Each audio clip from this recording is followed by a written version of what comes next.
ખાતાએ ભારતીયો માટે ખૂબ સરળ અને સારી પદ્ધતિ કરી દીધી છે. પહેલાના સમયમાં ઇતિહાસ જાણવો ખૂબ અઘરો પડતો. એ સ્થળે જવું પડતું. એ સ્થળે ગયા પછી તેનો જે નિષ્ણાંત હોય એની પાછળ એની જોડે જઈને એની શું એનો ઇતિહાસ એ જાણે ત્યારે ખબર પડતી. હવે તમારા માટે આ કામ બહુ સરળ થઈ ગયું છે. તમે કોઈ પણ સ્થળે ગયા વગર ઘર બેઠા ભારતના ઐતિહાસિક તમામ સ્થળોની તમે જાણકારી પ્રાપ્ત કરી શકો છો. એનો ફાળો જાય છે પુરાતત્વ ખાતાને, archaeological survey of department, archaeological department of India, ભારતનું પુરાતત્વ ખાતાને. તેણે જે મહેનત કરી છે એને જેટલો આભાર માનીએ એટલો ઓછો છે. એને આખી ભારતના વારસાની કક્કાવાર યાદી બનાવી. કક્કાવાર યાદી, એક આખી યાદી તૈયાર કરી છે. ભારતના 5000 ઉપરના સ્મારકો છે, ઐતિહાસિક સ્થળો છે. હવે એ સ્થળોની જાળવણી તો પુરાતત્વ ખાતું કરી જ રહ્યું છે વર્ષોથી, પરંતુ પ્રજાને એનામાં એ વારસા પ્રત્યે ગૌરવ થાય, એ વારસા પ્રત્યે તે ઇતિહાસને જાણી શકે, તે માટે ખૂબ જ જહેમતથી તેણે કામ કર્યું છે. શું કર્યું? તો પુરાતત્વ ખાતાએ અલગ અલગ સ્થળોએ જઈને ફોટોગ્રાફ્સ પાડ્યા, પછી એને માઇક્રોફિલ્મ બનાવી, પછી જે તે સ્થળોનો ઇતિહાસ પ્રાપ્ત કર્યો.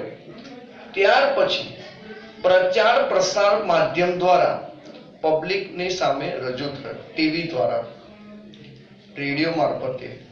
અને આજે જે ભારત સૌથી વધારે ઉપયોગ કરે છે ઇન્ટરનેટના માધ્યમથી તમારે ભારતના કોઈ પણ સ્થળની જાણકારી ઘર બેઠા તમને મળે. એક ઉદાહરણ તરીકે તમને કહું, તમે ધોળાવીરા જઈ શકે એમ નથી, તમે ધોળાવીરા જઈ શકો એમ નથી. ધોળાવીરા કચ્છમાં આવ્યું, તમારે નથી. ભચાઉ તાલુકાના ખદીર બેટમાં આવ્યું, તમે ત્યાં જઈ શકો એમ નથી. કોઈ ચિંતા નહીં,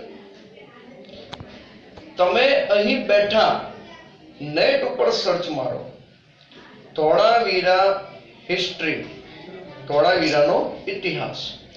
આટલું સર્ચ મારતા તમે ધોળાવીરાનો આખો ઇતિહાસ આવશે. પછી તમે એવું લખો ધોળાવીરા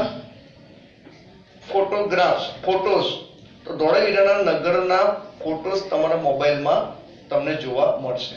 ત્રીજું, ધોળાવીરા હડપ્પિયન સિવિલાઇઝેશન વિડીયો, તો ધોળાવીરાનો હડપ્પિયન સંસ્કૃતિનો તમને વિડીયો જોવા મળશે.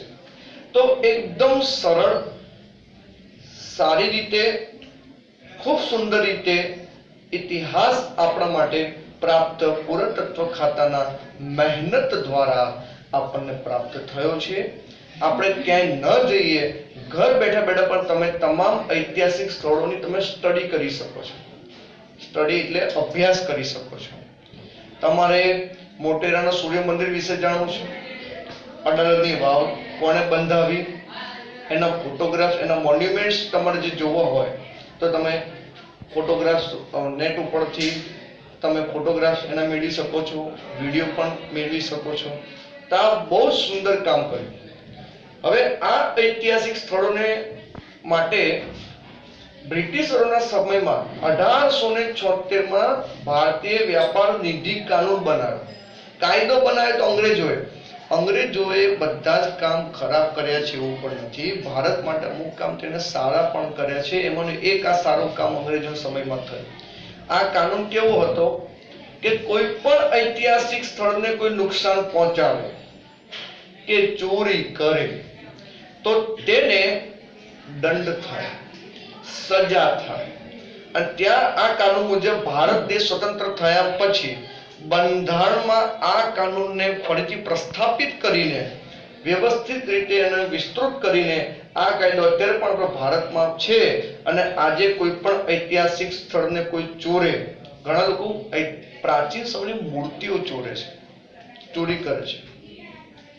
પ્રાચીન સ્થળોના સ્થાપત્ય કલા કોતરણી વાળા જે મોન્યુમેન્ટ છે એની ચોરી કરે છે, કારણ કે એની બહાર એની કરોડોની લાખો કરોડોમાં કિંમત હોય છે, લોકોની ચોરી કરે છે. તો ચોરી ન થાય એના માટે કડક કાયદો બનાવ્યો છે. એટલે આ રીતે ભારતીય પુરાતત્વ ખાતાએ, સર્વેક્ષણ વિભાગે ખૂબ જ જહેમત કરીને, ખૂબ જ પુરુષાર્થ કરીને આ કામ કર્યું છે. પહેલા આ કામ અઘરું હતું, લોકોને ઇતિહાસ મેળવવો. રોટલો ખાવો હોય તો તાત્કાલિક ગળે ઉતરી જાય ભાઈ, હે શીરો તાત્કાલિક ગળે ઉતરી જાય ને, એમ આપણા માટે પહેલા રોટલો ખાવા જેવું કામ હતું ઇતિહાસ મેળવવો હોય. અત્યારે આપણું આ ઇતિહાસ મેળવવાનું કામ શીરો ખાવા જેવું થઈ ગયું, મોઢામાં નાખ્યો ગળે ઉતરી ગયું. એમ ઇતિહાસ પણ તમારે ક્યાંય પણ ગયા વગર તમને ઘર બેઠા બધો જ ઇતિહાસ તમને મળી જાય છે. અને એનું સુરક્ષા માટે પુરાતત્વ ખાતું આજે સતતપણે જાગૃત છે અને કામ અત્યારે એ મહેનત દ્વારા કરી રહ્યું છે. તો આ આપણને ગૌરવ અપાવે છે.